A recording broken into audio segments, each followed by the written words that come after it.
12ാം ക്ലാസ്സിൽ എനിക്ക് ഇത്ര % മാർക്ക് ഉണ്ട്, ഞാൻ നീറ്റ് റിപ്പീറ്റ് ചെയ്യണോ, JEE റിപ്പീറ്റ് ചെയ്യണോ? ഇനി ചിലരുടെ ചോദ്യമാണെങ്കിൽ ഞാൻ ഓൾറെഡി ഒരു റിപ്പീറ്റർ ആണ്, ഇനിയും ഒരു വർഷം കൂടി ഞാൻ റിപ്പീറ്റ് ചെയ്യുന്നതിനോട് മാമിൻ്റെ അഭിപ്രായം എന്താണ്? ഇങ്ങനെ ഒരുപാട് ചോദ്യങ്ങൾ.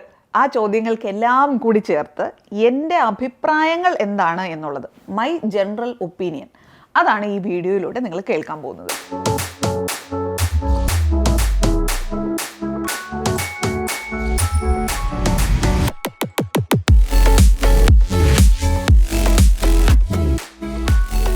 ഒന്നാമത്തെ കാര്യം, നിങ്ങളുടെ 12ാം ക്ലാസ്സിലെ മാർക്കിൻ്റെ % മാത്രം നോക്കിക്കൊണ്ട് നിങ്ങൾ നീറ്റിൻ്റെ റിപ്പീറ്റിന് പൊക്കോ അല്ലെങ്കിൽ JEEയുടെ റിപ്പീറ്റിന് പൊക്കോ എന്ന് എനിക്കല്ല, ലോകത്താർക്കും പറയാനാവില്ല.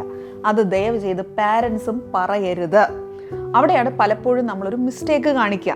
അതായത് 12th % ഓഫ് മാർക്സ് അത് ഒരു 90 എബവ് ഉണ്ട് എങ്കിൽ പാരൻസ് പലപ്പോഴും ചിന്തിക്കുക, ഓക്കെ ഈ വർഷം കുട്ടി കാര്യമായിട്ട് ഈ എക്സാമിന് വേണ്ടി പ്രിപ്പയർ ചെയ്തിട്ടില്ല, അതായത് whether it be NEET or JEE prepare ചെയ്തിട്ടുണ്ടായിരുന്നില്ല. അപ്പോൾ പ്രിപ്പയർ ചെയ്യാതെ ആ കുട്ടി 12th ഇത്ര മാർക്ക് വാങ്ങി, അപ്പോൾ റിപ്പീറ്റ് ചെയ്യുവാണെങ്കിൽ അത് കിട്ടും. അത് ഒരു ധാരണ. രണ്ടാമത്തത്, ഇപ്രാവശ്യത്തെ നീറ്റിൻ്റെ JEEൻ്റെ സ്കോറുകളെല്ലാം കണ്ടു കഴിയുമ്പോൾ പ്രോപ്പർ പ്രിപ്പറേഷൻ ഇല്ലാതെ ഇത്രയും വാങ്ങിയിട്ടുണ്ട് എങ്കിൽ ഇനി ഒരു വർഷം പ്രിപ്പയർ ചെയ്താൽ പെട്ടെന്ന് തന്നെ ഒരു വലിയ സ്കോറിലേക്ക് പോകും എന്ന ധാരണ. ഇങ്ങനെയൊക്കെ പലരും റിപ്പീറ്റിലേക്ക് എടുത്തു ചാടുന്നത് കാണാറുണ്ട്. അങ്ങനെയല്ല നിങ്ങൾ റിപ്പീറ്റിനെ കാണേണ്ടത്. എന്നോട് നിങ്ങൾ ഈ ചോദ്യം പല ആവർത്തി ചോദിച്ചുകൊണ്ടാണ് ഞാൻ ഇങ്ങനെ ഒരു ജനറൽ മറുപടി ഒരു വീഡിയോ ആയിട്ട് ചെയ്യാമെന്ന് വിചാരിച്ചത്. നിങ്ങൾ റിപ്പീറ്റിന് പോകുന്നുണ്ട് എങ്കിൽ ആദ്യത്തെ കാര്യം, ആ കുട്ടിക്ക് ആ സബ്ജക്റ്റുകളിൽ എത്രമാത്രം അടിസ്ഥാനപരമായ നോളജ് ഉണ്ട് എന്നുള്ളത് ഇതിൽ വളരെ ഇമ്പോർട്ടൻ്റ് ആയിട്ടുള്ള കാര്യമാണ്. ഇത് പലപ്പോഴും എല്ലാ സിലബസുകളിലും പെട്ട 12ാം ക്ലാസ്സിൻ്റെ മാർക്ക് മാത്രം കണ്ടാൽ നമുക്ക് മനസ്സിലാവില്ല എന്നുള്ളതും ഞാൻ ആവർത്തിച്ച് പറയുകയാണ്. ഈ സബ്ജക്റ്റ് നോളജും മാർക്കും തമ്മിൽ അൺഫോർച്ചുനേറ്റ്ലി ഒരു വ്യത്യാസം പലപ്പോഴും കാണുന്നു. അതങ്ങനെ വരേണ്ടതല്ല. അത് പല സ്ട്രീമുകളുടെയും ഈ പറയുന്ന പോലെ പരീക്ഷയുടെ മാർക്ക് ഇടുന്ന രീതി അല്ലെങ്കിൽ ചോദ്യ പേപ്പർ ഉണ്ടാക്കുന്ന രീതി, ഇങ്ങനെയുള്ള പല പ്രശ്നങ്ങളും കൊണ്ടാണ് ഇത് സംഭവിക്കുന്നത്. ഇപ്പോൾ 2 വർഷങ്ങളിലായി, അതായത് 11, 12 എന്നീ 2 ക്ലാസ്സുകളിലായി നമ്മൾ പഠിച്ചിരുന്ന ഫിസിക്സ്, കെമിസ്ട്രി, മാത്സ് അല്ലെങ്കിൽ ഫിസിക്സ്, കെമിസ്ട്രി, ബയോളജി, ഈ മൊത്തം സംഭവങ്ങളെയും ഒരു വർഷം കൊണ്ട് പഠിക്കുന്നതിനെയാണ് നമ്മൾ ഈ റിപ്പീറ്റ് എന്ന് പറയുന്നത്. അപ്പോൾ ഈ 2 വർഷത്തിൽ പൊതുവിൽ ബോർഡ് എക്സാമിനോടൊപ്പം ആ കുട്ടിക്ക് അത് കൊണ്ടുപോകാൻ പറ്റിയിട്ടില്ല എങ്കിൽ അതിന് പിന്നിൽ പല റീസൺസ് ഉണ്ടാവും. ആ റീസൺ നിങ്ങളുടെ കുട്ടിയെ സംബന്ധിച്ചിടത്തോളം എന്താണ് എന്നുള്ളത് വ്യക്തമായി മനസ്സിലാക്കുക. പിന്നെ ആ കുട്ടിയുടെ സബ്ജക്റ്റ് നോളജിനെ കുറിച്ച് നമുക്ക് കൃത്യമായൊരു അറിവുണ്ടാക്കുക. ഇതിനൊക്കെ ശേഷം മാത്രമേ നമുക്കിത് റിപ്പീറ്റ് പോയി കഴിഞ്ഞ് കഴിഞ്ഞാൽ നന്നാകുമോ എന്നുള്ള കാര്യത്തിന് ഒരു ഉത്തരം കണ്ടുപിടിക്കാൻ പറ്റുള്ളൂ. അല്ലാതെ എന്നോട് യൂട്യൂബിൽ ഇങ്ങനെ ഒരു വീഡിയോൻ്റെ താഴെ കമൻ്റ് ഇട്ട് ചോദിച്ചാൽ എനിക്കത് ഒരിക്കലും പറഞ്ഞുതരാൻ പറ്റില്ല. നിങ്ങളെ സഹായിക്കണം എന്ന് എനിക്ക് ആത്മാർത്ഥമായിട്ട് ആഗ്രഹമുണ്ട്. പക്ഷേ ആ കുട്ടിയുടെ ഡീറ്റെയിൽസ് വളരെ കൃത്യമായി അറിയാതെ, ആ കുട്ടിയോടൊന്ന് സംസാരിക്കാതെ, നിങ്ങൾ ആസ് എ പാരൻറ്റ് നിങ്ങളുടെ ചിന്താഗതി എന്താണ് എന്നുള്ളത് വ്യക്തമായി മനസ്സിലാക്കാതെ, നിങ്ങളുടെ ബാക്ക്ഗ്രൗണ്ട് എന്താണെന്ന് പിടുത്തം കിട്ടാതെ ഒന്നും ഈ ചോദ്യത്തിന് കൃത്യമായ ഒരു ഉത്തരം എനിക്കെന്നല്ല ആർക്കും പറയാനാവില്ല എന്നുള്ളത് നിങ്ങൾ എപ്പോഴും ഓർക്കണം.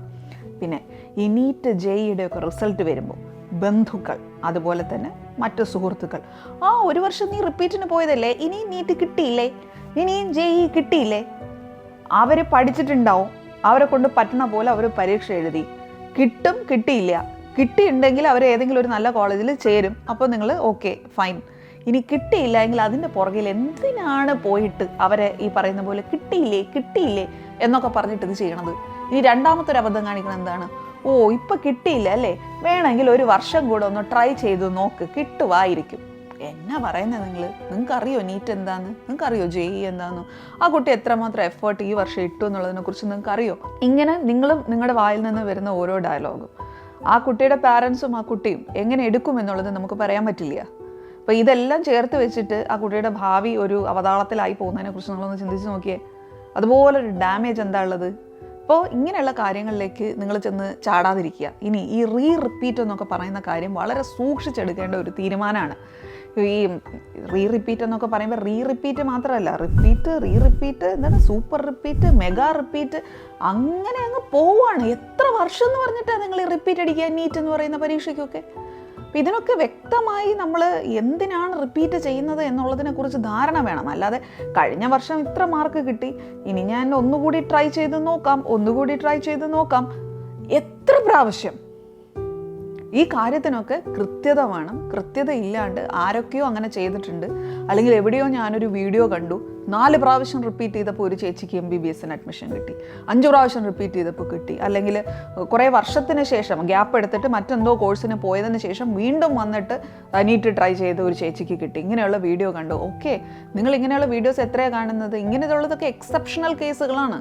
ഇങ്ങനെയുള്ള ഒരു 10ൽ താഴെയുള്ള വീഡിയോ കണ്ടിട്ട് അതിനെ മാത്രം വെച്ചിട്ട് ഓക്കെ ഇതൊക്കെ ഒരു എന്താ പറയുക, നമുക്ക് വാവ് തോന്നുന്ന സംഭവമാണ്.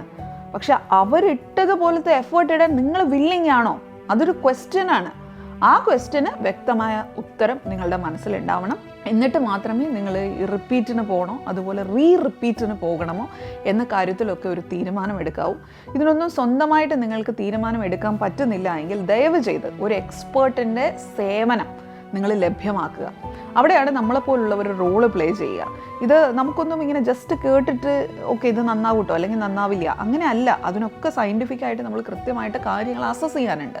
അസസ് ചെയ്തതിന് ശേഷം മാത്രമേ നമുക്കതിൽ തീരുമാനം എടുക്കാൻ പറ്റുള്ളൂ. ചില കേസുകളിലൊക്കെ നമ്മൾ കുട്ടികളുടെ കൂടെ ഇരിക്കുമ്പോൾ നമ്മൾ പാരൻസിനോട് നമുക്ക് ഓപ്പൺലി പറയേണ്ടി വരാറുണ്ട്, ഇത് നടക്കില്ല, ഇത് കുറച്ചൊരു അൺറിയലിസ്റ്റിക് ആയിട്ടുള്ള എക്സ്പെക്റ്റേഷൻ ആണ്.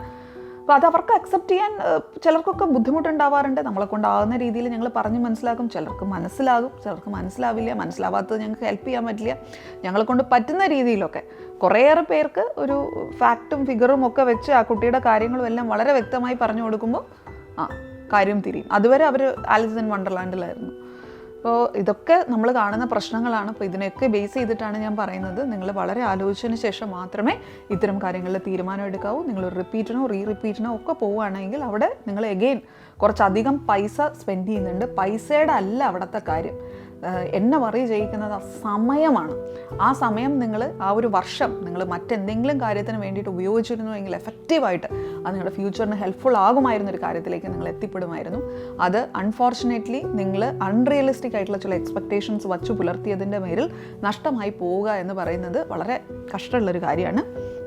ഇതുപോലുള്ള നാഷണൽ ലെവൽ പരീക്ഷകളൊക്കെ ക്ലിയർ ചെയ്യണമെന്ന് താല്പര്യമുള്ള കുട്ടികൾ അറ്റ്ലീസ്റ്റ് ഒരു 8ാം ക്ലാസ് മുതൽ നിങ്ങളുടെ അടിസ്ഥാനം ഉറച്ച് എഗെയിൻ എത്ര വീഡിയോയിൽ ഞാൻ തന്നെ പറഞ്ഞിട്ടുണ്ടെന്ന് എനിക്കറിയില്ല.